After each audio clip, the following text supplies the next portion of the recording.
Welcome, बच्चा लोग, in the Bajrang series session number 6, especially for standard 8, 9 and 10, an online series for the memorization of social science topic with your social science guru, Tirmal sir.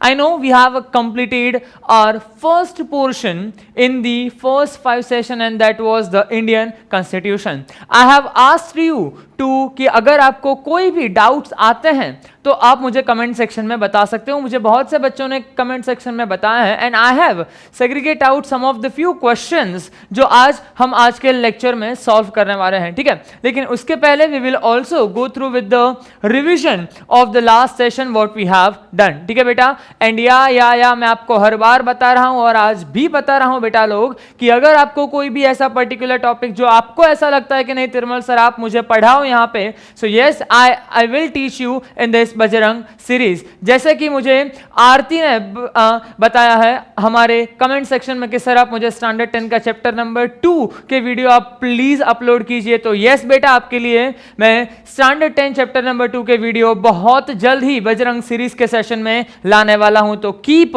Stay with us and watching us. Do watch and do share with your relatives, with your friends. कोई भी रहना नहीं चाहिए.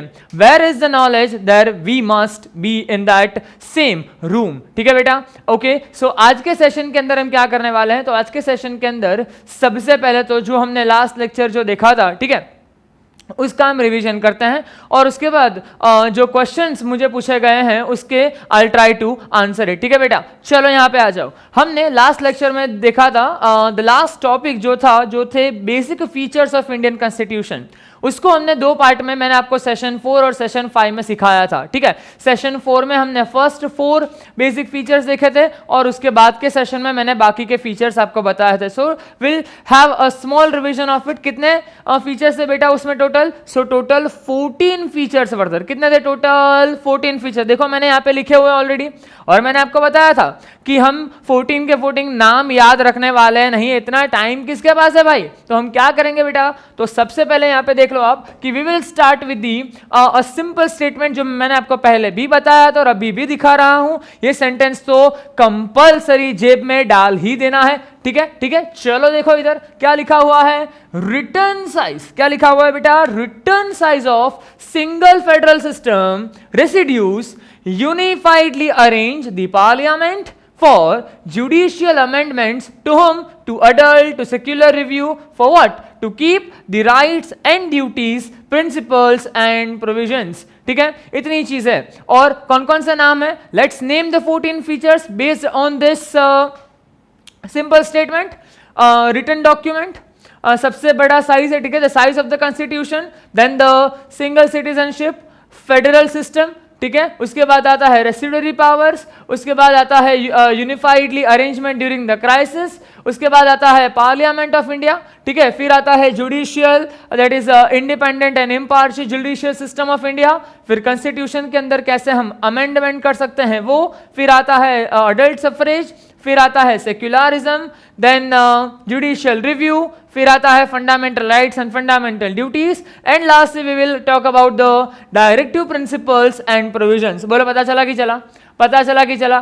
ठीक है, okay, got it, then great. अभी तो ये चीजों के बारे में हमने लास्ट लेक्चर तक पूरा सेशन 5 हमने इसके साथ खत्म किया है. ठीक है, अगेन आई एम रिपीटिंग, अगर आपको कोई भी डाउट आता है please ask me in the comment section. ठीक है बेटा, ओके. सो मुझे और यस, जो लास्ट लेक्चर में मैंने आपको क्वेश्चंस पूछा था what are the organs of the Indian government, तो बहुत सारे बच्चों ने, ठीक है, मुझे सही आंसर बताया है. Like there are 3 organs of the Indian government. और वो कौन से है? जुडिशरी होता है, एग्जीक्यूटिव होता है और लेजिस्लेचर होता है. I'll put some more light on it. The functions of these all the government bodies. So the function of the legislature is to make or to frame the laws. Second, the function of the executive organ of the government is to execute the laws. ठीक है, and later on the third one and the last one, that is the judiciary system which is impartial and independent from the first two. ठीक है, उसके बारे में उसका जो major function है वो क्या है बेटा? तो वो है कि कोई भी लोग, ठीक है, उसको जो लॉ बनाया है उसको कभी भी ब्रेक ना करे, ठीक है। तो अगर ब्रेक करता है तो क्या मिलेगा उसको? पनिशमेंट मिलेगा। वो कौन ध्यान रखता है बेटा? जुडिशियल सिस्टम याद रखता है। बोलो, ठीक है, 3 ऑर्गन क्लियर है? ओके, वेरी गुड बच्चा, वेरी गुड बच्चा। ओके, चलो ध्यान आपो भैया। उसके बाद हम क्या देखते हैं बेटा इधर? So we will talk about first question here. एक क्वेश्चन यहां पे दिया गया है जो मुझे अजीम ने पूछा है चैट बॉक्स के अंदर। वो क्या है बेटा? The difference between community, race and cast.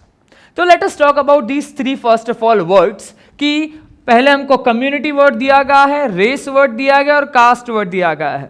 ये बहुत सही क्वेश्चन है फर्स्ट ऑफ ऑल, क्योंकि ये सारी चीजों के बीच में बहुत सारे बार कंफ्यूजन क्रिएट होता है या फिर ऐसा सोचा जाता है कि ये चीजें एक ही है। तो द आंसर इज नो बेटा, ये चीजें एक नहीं है। Late us talk about community. मैं आपको बहुत ही अच्छे से सिंपल सेंटेंस में बता देता हूं। Community form by the various people, okay, who believe in certain religion, okay, who believe in certain religion। तो मैं कम्युनिटी के बारे में ऐसा बोल सकता हूं, कम्युनिटी, प्लीज यहां पे ध्यान देना बेटा, community is group of people, ठीक है, is a group of people who follow the same religion. ठीक है बेटा, ठीक है बेटा। तो कम्युनिटी का बेसिक मतलब ऐसा होता है कि हम ऐसे लोगों के ग्रुप के बारे में बात कर रहे हैं, ठीक है, जो एक रिलीजन को फॉलो करते हैं। So you will find a various kind of communities like the Hindus, the Muslims, the Sikhs, the Parsis, the Christians. So these are the various communities who follow a certain kind of religion. बोलो clear है? बोलो clear है? Okay, that's great. Now let us talk about the race. Race के बारे में हम क्या बात करेंगे? So this definition you may also find in the constitution of India. We are talking about constitution of India. तो बेटा उसी में हम देखेंगे। क्या देखने वाले हो? तो देखो देखो देखो, रेस के बारे में हम बात करेंगे। रेस इज सिंपल, हम उसको मोस्ट ऑफ द टाइम है ना रेसिज्म के नाम से ज्यादा जानते हैं। रेस हम उतना ज्यादा यूज नहीं करते, ठीक है। और रेसिज्म बहुत सारी जगहों पे फॉलो भी, मतलब बहुत सारी जगहों पे किया भी गया है, ठीक है।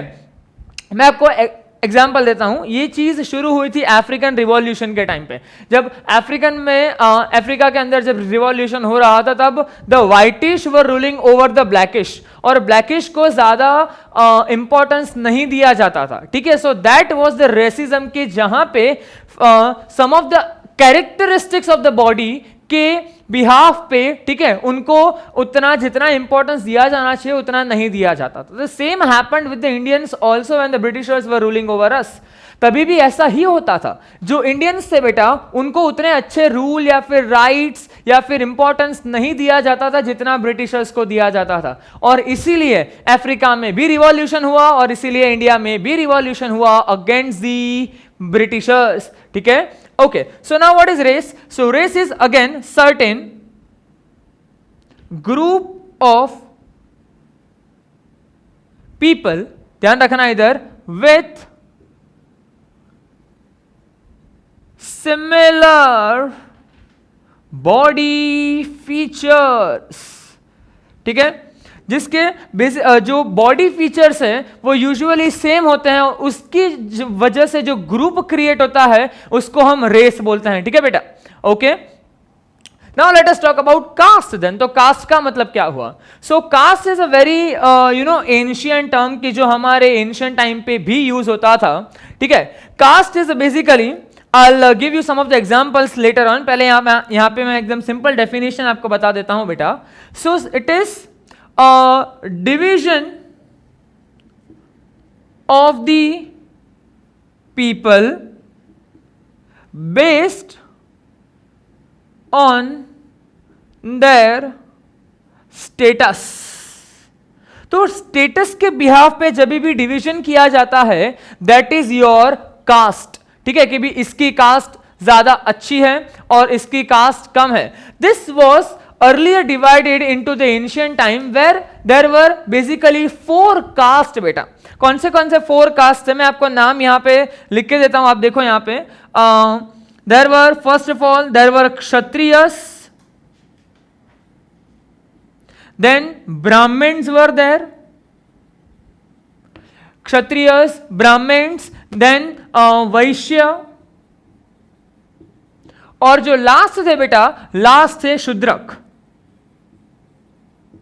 सो these were the major 4 caste, और ये जो प्रथा है, ठीक है, वो सदियों से चली आती है, और this were followed okay in the ancient time of India, और तभी से ये चीजें चलती आ रही है. बट एक बात मैं आपको बहुत अच्छे से बता देता हूं बेटा, in the Indian constitution the racism, communalism and casteism is completely prohibited now.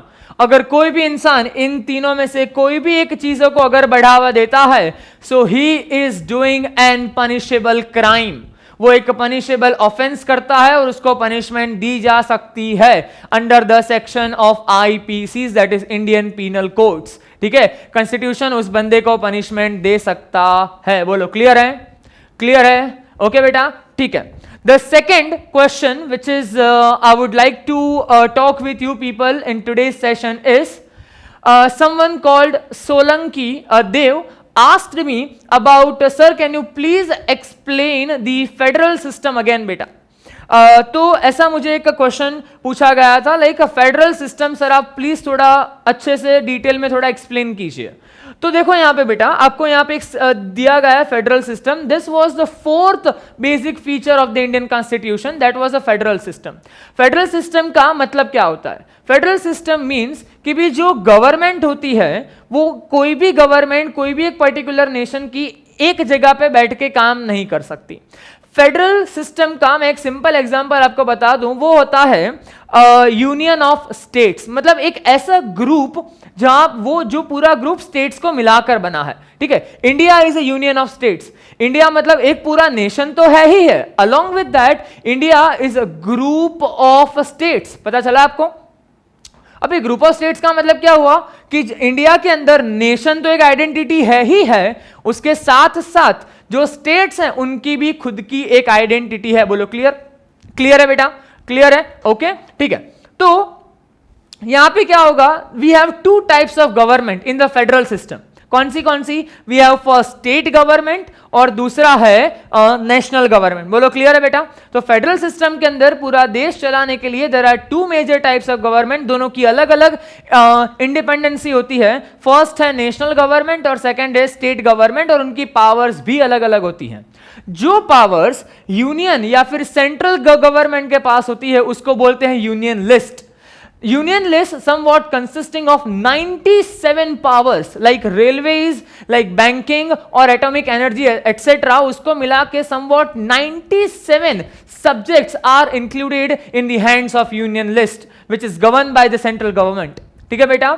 Second is state list. जो powers state government को दी जाती है those are enlisted in the state list. पता चला, लाइक एजुकेशन, लाइक टैक्स, ये सारी चीजें जो है वो खास करके किस में दी गई है बेटा? किस में दी गई है बेटा? तो स्टेट लिस्ट में दी गई है. और मैंने एक और चीज आपको बताई थी, वो है कंकरेंट. जो पावर्स स्टेट गवर्नमेंट के पास भी होते हैं, जो पावर सेंट्रल गवर्नमेंट के पास भी होते हैं, जो कलेक्टिव पावर्स होते हैं बेटा, those collective powers are in the concurrent list. Concurrent list consist of 47 subjects. ठीक है, okay. Union list consist of 97 subject, state list consist of 66 subject, and जो तीसरा है बेटा, जो तीसरा कंकरेंट लिस्ट है उसके अंदर 47 सब्जेक्ट्स इंक्लूडेड है. पता चला आपको? ठीक है बेटा. और उसी का एक पार्ट है that is residuary powers. Residuary powers में क्या होता है कि वो जो सब्जेक्ट है पर्टिकुलरली वो स्टेट को भी नहीं दिया गया है, वो सेंट्रल को भी नहीं दिया गया है. ठीक है, और लेकिन the majority, the major hand over the residuary powers is carried by the central government. That will decide कि ये मेरे पास रखना है या फिर स्टेट को दे देना है. ठीक है, and that will change time by time. तो उसको हम रेसिड्यूरी पावर्स बोलते हैं, which is not specifically aligned और put up in the union list, state list और कंकरेंट लिस्ट. उसका सबसे बेस्ट एग्जांपल है, ठीक है, इंपोर्ट और एक्सपोर्ट, जो सेंट्रल खुद के पास रखती है अंडर द रेसिड्यूरी पावर्स, और जो रिवेन्यू टैक्स होता है, एंटरटेनमेंट टैक्स होता है, ठीक है, वो सारी चीजें स्टेट गवर्नमेंट को दी जाती है. Again I repeat, that will change time by time. Bolo clear hai? बोलो क्लियर है? Yes. So that's it for today's session. And या जैसे मैंने आपको स्टार्टिंग में बताया, जैसे आरती ने मुझे बताया कि सर आप एसएस का स्टैंडर्ड 10 का चैप्टर नंबर 2, तो यस बेटा, I will going to start that chapter number 2 in the next few session. Okay, so please stay with us. और यस, फिर से मैं आपको बता रहा हूं बेटा कि अगर किसी को भी कोई भी डाउट्स आ रहे हैं सोशल साइंस में, particularly from the students who are moving from 7 to 8, from 8 to 9 and from 9 to 10, आपके डाउट्स ऑलवेज वेलकम है in the Rasayanam institute along with the my class. You will also get the faces of our brilliant students at the end of this clip. Okay, and you are also welcome for the elementary course initiated by the Rasayanam Institute, that is completely for free for again for the students who are moving from 7 to 8 and for the students who are moving from 8 to 9. We are here to teach you the basic fundas of a standard 8 and 9. So yes, do join with us in the at Rasayanam Institute. You will get the registration link in the bio of this video. Till that, stay tuned with us. And yeah, please keep your social distancing. Wear the mask if you're going outside. Please stay home. Please stay safe. Keep watching Bajrang series. Stay healthy. Goodbye.